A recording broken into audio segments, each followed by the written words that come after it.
Hi everyone. Now I'm going to explain all the units of microcontroller applications. It's the second subject of fourth semester diploma. Course code is 15SC 42T. Already I have uploaded all 6 unit videos. Now again I have solved all the questions which are asked in question bank unit wise, and in this PPT I solved all those questions, and now the same PPT I am uploading as a video. After watching this video we can able to answer all the questions which are asked in question bank with the solutions, and I have solved all 5 marks and 10 marks questions for all units. Now we'll start first unit.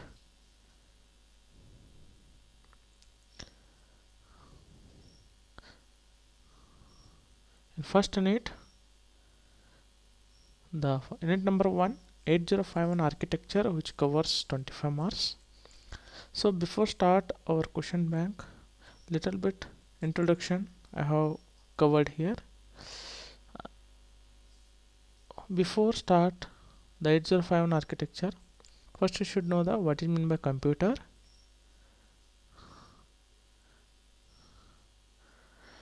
Computer is a multi-purpose programmable machine that reads binary instruction from its memory, accepts binary data as the input, processes the data according to the instructions, and provide a result as the output. Already you have used the computers in college as well as if you have in homes, you have used there also. What it will do, it will take the input in binary format and it process according to the instruction given by the user, and it gives the output. Next, internal organization of computer. If you see on computer, what are things you can going to cover? Mainly you are going to cover the CPU and related memories and some peripherals. And in previously the computer is constructed by using the microprocessors, which is general purpose digital computers, which has all these units, that is CPU, also known as computer chip, and it covers ALU, program counter, stack pointer, which comes under the memory concept. And also to make a computer, microcontroller must add usually RAM and ROM, memory decoders, oscillators, number of input and output devices such as a serial and parallel ports. This is a block diagram microprocessor. You can see here you have the different blocks here, that is arithmetic logic unit, accumulator, working register, program counter, clock circuits, stack pointer, interrupt circuits. These are blocks, and here this all blocks are very necessary if you want to run a particular program for particular applications. It is general purpose, it's not a specific. You can extend the memories, you can add the peripherals if you want. That's why it is called as general purpose. If I come to microcontroller and embedded processor, this mainly used for the specific purposes to perform the specific applications, and it has a restricted memories and restricted peripherals on chip RAM. That's why it is called as a single chip computer or on chip computers or on chip microcontrollers. Even embedded also going to derive from the microcontrollers. Already you have used the different embedded related application related devices in our real life. For example, you can take remote controllers of TV, and you can see the fridge, you can see the washing machines, which are contains all these microcontroller which perform only one task. If you see the block diagram of microcontroller, you can see a single chip. In that you have CPU and you have RAM, you have ROM, IO ports. it gives some number of IO ports and timers and serial ports. According to the applications you have to select, and you can't change the a particular requirement. You can't change the size of the RAM ROM which is available on chip. Okay.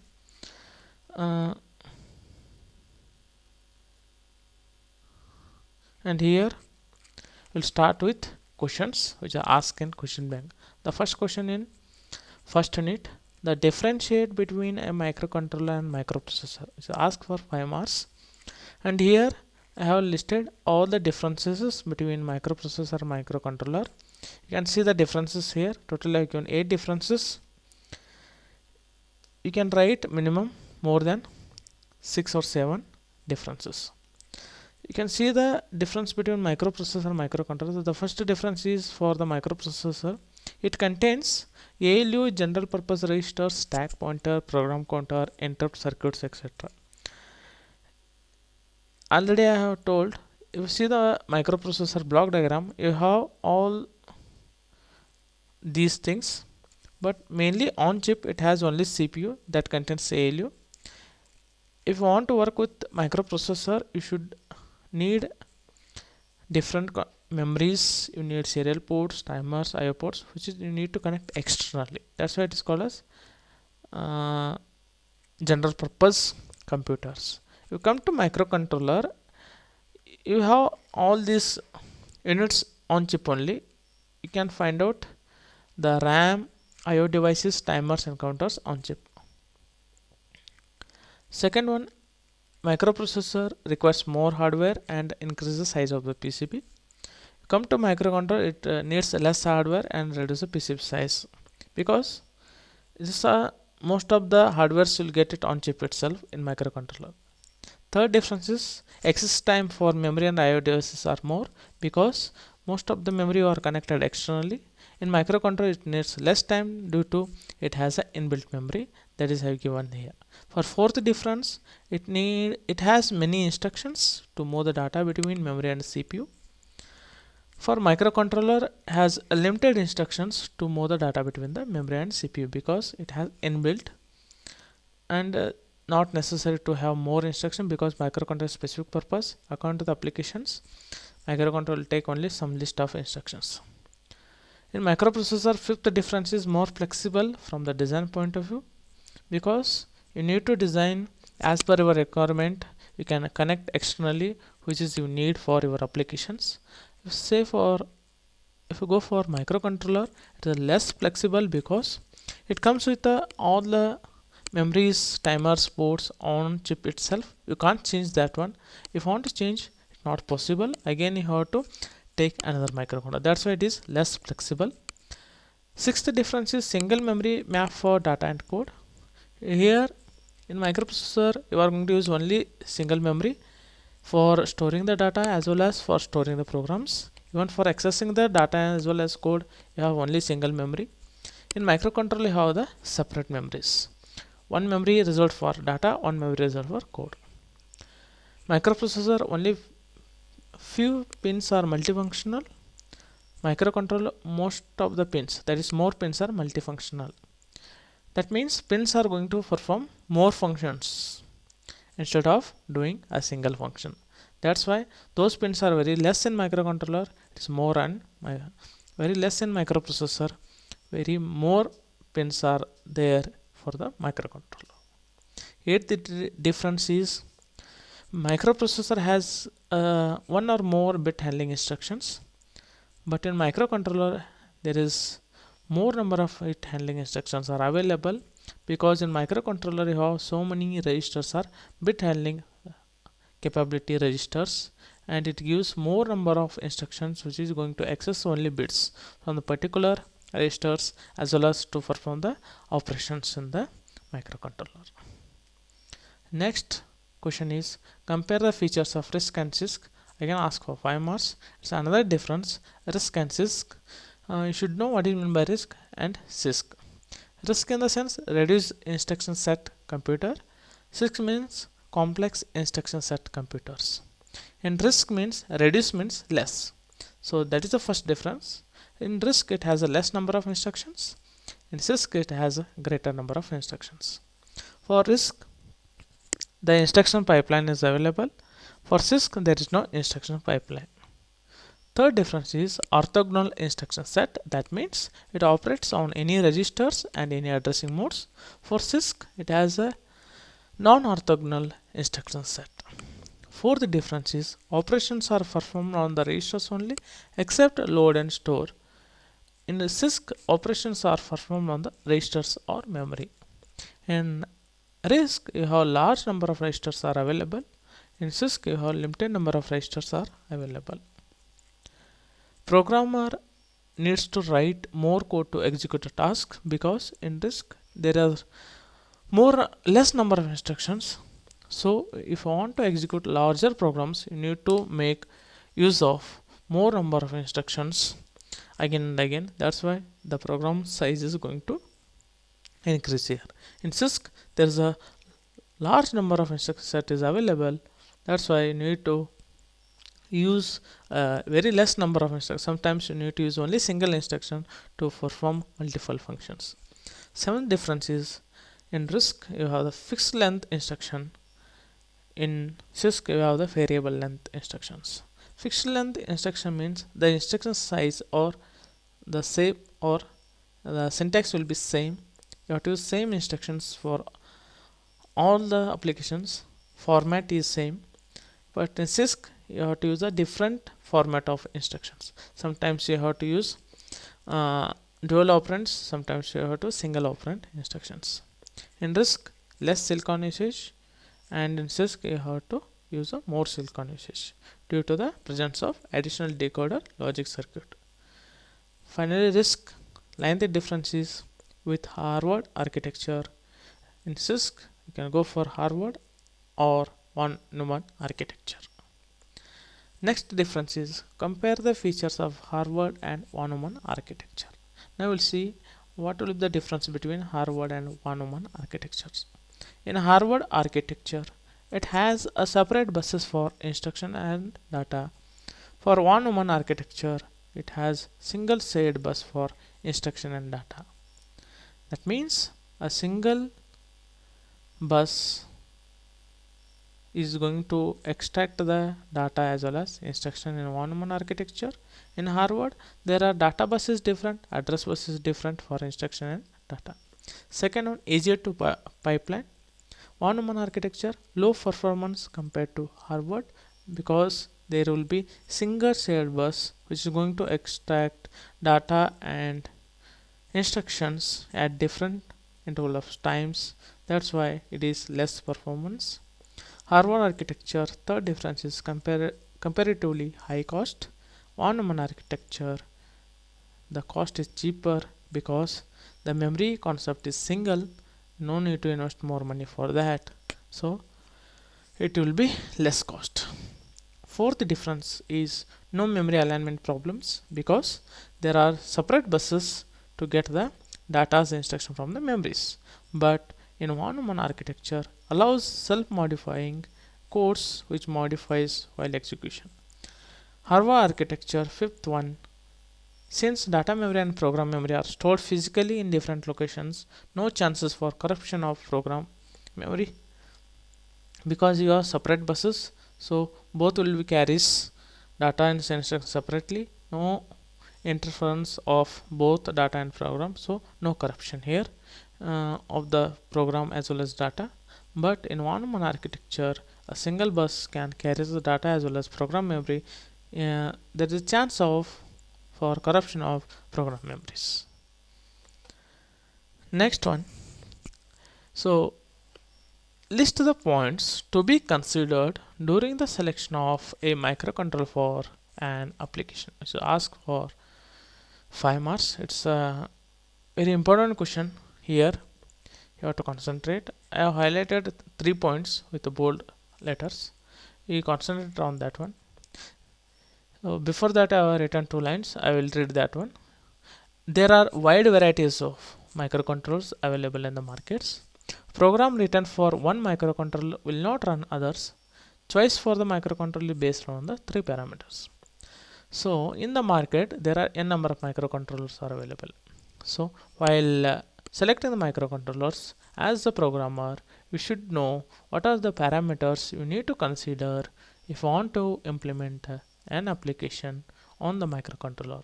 So what are the parameters you need to be considered if you want to select a microcontroller for an application? The first parameter is it must perform the required task efficiently and effectively. This is very essential for the microcontroller selection because everyone needs its task implementation is very efficiently and effectively. For that, you need to give the concentration on the microcontroller selection. You should know the this first parameter as a programmer. In that, again, you need to consider some sub parameters. You take a microcontroller for your program execution. The sub parameter is first one, speed, amount of RAM and ROM on chip, power consumptions. If you want to execute an application, you should know the what will be the size of the RAM and what will be the size of the ROM and what is the power it is going to consume and what is the speed of execution of your program. Next, number of IO pins and timers on chip. What are the number of pins are available for the microcontroller? How many timers are available on chip? Third one, cost per unit. For every unit, what is the cost and easy of upgrading? After designing the microcontroller for the application, you should easily upgrade again if you want to update or upgrade the same system for next future applications. Last one, packaging, number of pins and packaging formats. So while selecting, you should know how it is going to package because some of the microcontroller comes in quad package, some of the microcontroller comes in dual band package. You should know which package format is suitable for your applications. And second main parameter, availability of software development tools such as compilers and assemblers and debuggers. Once you are used the microcontroller for your applications and related, all the development tools should be available in the market very easily if you want to execute the programs by using the development tools. Those are compilers, assemblers, debuggers. These should be available easily. Third one, availability of reliable sources for the microcontroller. In future, again, the microcontroller is going to crash or you got some hardware fault or software fault. For that, you should need very reliable sources to correct or to update or to use that one for the future use again. So for that, you should make sure that the reliable sources should be available or not for the particular microcontrollers. And next one, others members of 8051. On this one, till now there is no questions in the question bank, but you concentrate on this one. They are going to ask, explain the other members of 8051 family or comparison of 8051 family members. So this is a table, it's enough to get the 5 marks. They are going to ask for 5 marks, or the same table I have explained in terms of words. Okay, what is size of the ROM, what is size of RAM, and number of timers, number of IO pins, number of serial ports, number of interrupt sources for 8051, 8052, 8031. These are the other members of 8051. Next question is, explain the architecture of 8051 microcontroller. So I'm going to ask for 10 marks. 8051, here you should concentrate on the architecture. That means you have to draw the block diagram. It's also known as block diagram. And after that, you should explain this all blocks, okay, which is given here. You have to start with CPU and its relation to the RAM and ROM. Main, you have to explain CPU. After, you have to explain the RAM and ROM. This is very important for the 8051 microcontroller. And mainly it has CPU and ALU. It has oscillator, bus control. It has 4 IO ports, so P0, P1, P2, P3, and 1 serial port which is going to perform the transmission and reception. Next, it has 2 timers. Both are 16-bit in size. Timer 1 and timer 0. You can use that one as a counter inputs. And it has on-chip RAM. It has a on-chip ROM. On-chip ROM size is 4 kilobytes. On-chip RAM size is 128 bytes. Okay, it has a interrupt control which is going to control the external interrupts, interrupt 0 and interrupt 1, which is given to the CPU, and we can control all the buses, data buses and address buses, which are connected to the RAM and ROM. And oscillator is going to mainly used to calculate the speed of execution of your 8051 microcontroller. Next, the same features you can write it there also for the architecture of 8051, and separately if they ask only features, no need to draw the diagram, directly you can write only this much features. I have given all the features, what are the things are present in 8051. Okay, that is list the features of 8051 microcontroller, ask for 5 marks. The silent features are 8-bit CPU with register A, accumulator and B register. It has two 16-bit register, that is program counter and data pointer. It has 8-bit program status word and 8-bit stack pointer and 4 kilobyte of memory, that is ROM, and 128 bytes of internal memory, that is RAM.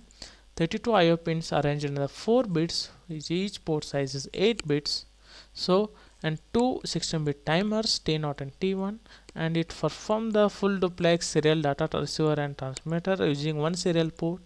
And it has different control registers TCON, TMOD, SCON, PCON, IP and IE, which is going to explain in next chapters. That is, you are going to study this TCON, TMOD, SCON, PCON, IP and IE in 4th chapter and 5th chapters, and two external and internal interrupt sources and oscillator and clock circuits.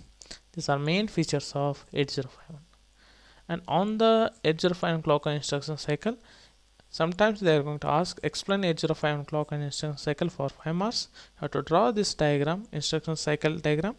After, you have to explain how it is going to designed.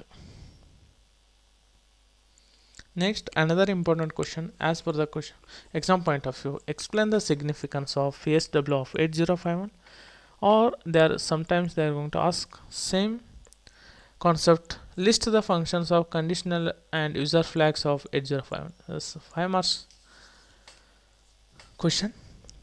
Here first you have to draw the bit structure of program status word, and you have to explain all the bits of program status word. Here the PSW means program status word. It is a bit addressable register, size is 8-bit registers, only 6 bits of it are used by 8051. You can see in the diagram, first bit is parity flag, second bit is that is result for future, second flag that is third bit, that is PSW.2, second bit of PSW having OE, that is overflow flag, third bit of PSW is RS0, fourth bit of PSW RS1. Here you can see overflow flag. Next, register bank select for the register banks which are comes in RAM organization. These two bits are going to select the different register banks. I have given the below the table. The combinations, it has 4 combinations. For 00, register bank 0 is going to select by default address 0H to 07H. For 01, register bank is 1. For 08 to 10, 08H to 0FH. For 10H, register bank 2. 10 to 17H. For 11, register bank 3 is going to select 18H to 1FH. Okay. Next, again 5th bit of PSW kept for future use. 6th bit is auxiliary carry. 7th bit of PSW is carry flag. Okay. Here 4 flags are carry flag, auxiliary carry flag, overflow flag and parity flags. Parity flag is going to check the number of evens and odds. It depends on that, it is going to set. If number of ones are even, PSW parity flag becomes 1, otherwise it is 0. Overflow, if result of answer is arithmetic operations, if it is more than 8-bit, so overflow flag is going to set. Auxiliary carry, if there is a carry from 3rd bit to 4th bit during the arithmetic operations, auxiliary carry becomes 1. For carry flag, if there is a carry from 7th bit of your arithmetic operations, carry flag becomes 1. I have explained below carry flag and auxiliary carry. Okay. Next, explain the internal RAM organization of 8051 10 marks question. Here you have to draw all register banks, four register bank 0, bank 1, bank 2, bank 3. Previously I explained how it is going to select using the RS0 and RS1 bits of VSW. For bank 0, address and name of the registers. For bank 1, again same registers but address will be different. Bank 2, again R0 to R7 with a different address. For bank 3, R0 to R7. Total you have 128 bytes of RAM. Out of that, 32 bytes are reserved for the 4 bank of registers. Each bank having 8 register. Size of each register is 8 bit. Okay. So by default, register bank 0 is going to select. Next, there is second section is bit addressable area, which is 16 bytes of which occupies RAM address 20H to 2FH, which covers total 128 bits. This is called bit addressable area. You can access individual bits of this second section. And finally, third section is a general purpose RAM above the bit addressable area. Size of this one is 30H to 7FH, so addressable as a byte. Okay, it gives totally 128 bytes of internal RAM. You read this one and write for 10 marks. Whatever I given here, you write this much, it's enough to get total 10 marks. Okay, I explain with the examples also. This internal RAM structure I have told total 3 sections. First, 32 bytes reserved for register banks. Second, 16 bytes reserved for bit addressable. Remaining 80 bytes reserved for general purpose area, which is start from 30H to 7FH. And another section of internal ROM. This is if they ask question on explain the internal ROM architecture. For 5 marks, you have to write total. You have the 4 kilobytes RAM. The size is changing from 000H to 0FFH. It's available to write the program or code in 8051. If using PC, we can access the data from the internal ROM. The same thing I have explained here. If I want to connect again external memory as a ROM, you can connect it externally and you can access the data using the PC. Next, list the functions of any 5 SFR. SFR means special function registers, or same question again they are going to ask. Explain the function of register A, register B, program counter, stack pointer and DPTR, that means data pointer. 10 marks question. I have given here all SFRs. Out of that you can select any 5 SFRs if they mention any 5 SFR, or if they mention any SFR names, you have to explain those SFRs using their symbol, name, address and remark.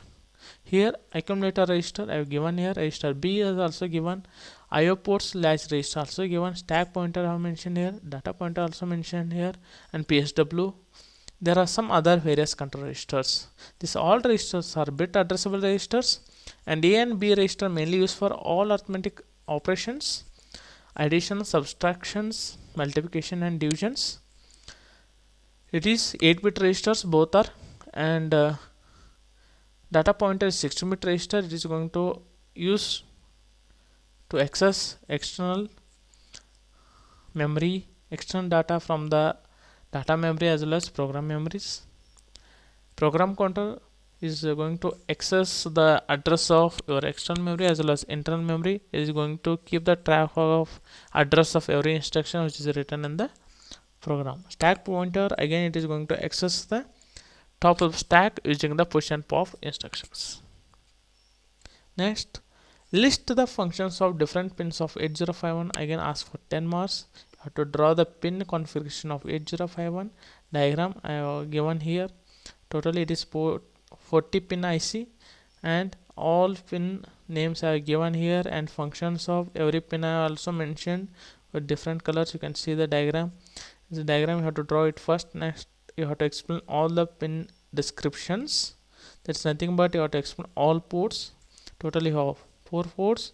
I explain with the pins and some special pins, that is pin number 9 and pin number 31, 30, 29 as well as pin number 18, 19.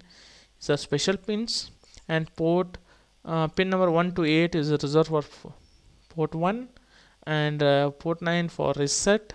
Again port pin number 20 is VSS ground, pin number 40 is for power supply, pin number 10 to 19 is given for the port 3, which is going to perform different functions like interrupts, timer control, control signal, serial communications, that is receiving and transmission, etc.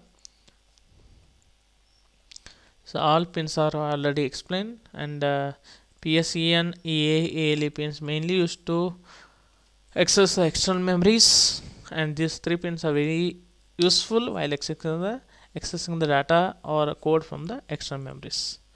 And ports mainly is going to use to for the parallel interface, and here different ports are going to connect to the external memories.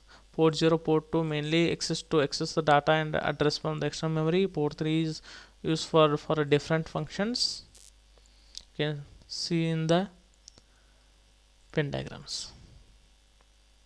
Name the pins of 8051 used for external memory interfacing and list their functions. 5 marks question. 8051 family, as far as executing the instructions and features concerned, it has 3 pins are necessary to access the external memory. If are connected external memories, which are the pins you need? First pin is the A pin, I have highlighted with the bold. External access. Next you need a ALE address latch enable. Finally program store enables. External access indicates your program code is stored in the microcontroller on chip RAM. Indicate that program code is stored in external ROM. This pin must be connected to the ground. Next, ALE address latch enable pin is output pin for 8051. If ALE is 0, P0 is used for data path. ALE is 1 means it is for address path.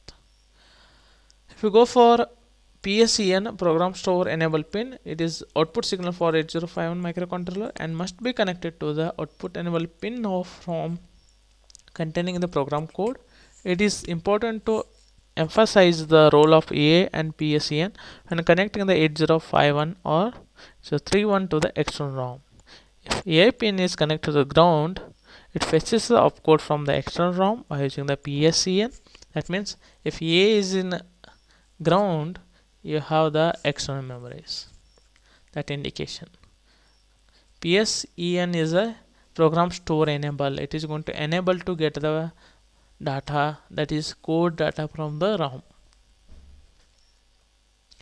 This is the method how to interface different data memory and code memory to the 8051. Here one question is asked, describe the method of interfacing 8K ROM to 8051 microcontroller for 10 marks.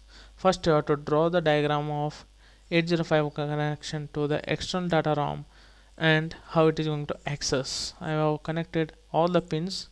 Next you have to access the data from external ROM 8K. First you have to calculate number of address lines, that is by using 2 raised to n. 8K means 1K into 8. 8 also converted into base of 2, that is 2 into 2 raised to 3. 1K means 2 raised to 10. 2 raised to 10 into 2 raised to 3 means finally we need the 13 address lines, that is A0 to A12. I shown the total 13 address lines there, and 8 bit, that means 8 data lines, and you need 3 pins, ALE, PSEN bar and a grounded pin. Okay, that is enough to get 10 marks explanation, as well as you have to draw the diagram correctly. This is for RAM. If I connected RAM or 8K or 4K, if change in size of the RAM means only change in address lines. For 8K again you need 13 address lines. If 4K is a 2 raised to 2 into 2 raised to 10 means 12 address lines. Only number of address lines is going to change. Remaining all the connection will be same. Okay, that's why I have shown both in a single diagram. Connection to the external data RAM. Here for 8K, if you go for 8K, you need 2 raised to 3 into 2 raised to 10, 13 address lines, A0 to A12. If I connected more than 8k, 16k, 2 raised to 4 into 2 raised to 10, 14 address lines. Okay, if they ask for 16k, 8k, 4k, so all are same except number of address lines. I have solved so many problems on this one in the class as well, and in previous videos also I explained. Okay, here I shown all the connection will be same. Okay, here you again need to connect read bar and write bar pins, and again 3 pins ALE, PSEN bar and EA bar. These pins are required if you want to access any data from external memories. These two programs they ask like this: identify to which memory location the data is moved after the execution of following program segment: set B rs1 CLR rs0 move r1 comma hash 25h move r3 comma hash 65h. It's a 5 marks question. You have to mention only memory location of r1 and r3 after selecting the particular register bank. How we are going to select register bank? Using the rs0 and rs1. For set B rs1 CLR rs0, it is going to select the register bank 2, that is 10 combination. If you go through the PSW bit structure, you will understand. And the corresponding register bank 2, the r1 address is 25h. In 25h, so sorry, address is L1h. The 25h number is going to store in L1h memory location of register bank 2, and 65h is going to store in R3 register, that size 13h belongs to register bank 2. Okay, next instruction, they are asked to select a register bank. If you want to select register bank 0, you should have the rs1 and rs0 should be 0. That's why I written the instruction CLR rs1 CLR rs0. If you want to select register bank 3, rs1 and rs0 should be 1. So set B rs1, set B rs0. So with this your first unit is completed. Now we'll start with second unit. Before that, I hope I have covered all the questions from the question bank for the first unit. Okay, you prepare all these solutions for the questions and solve well and study well, score well.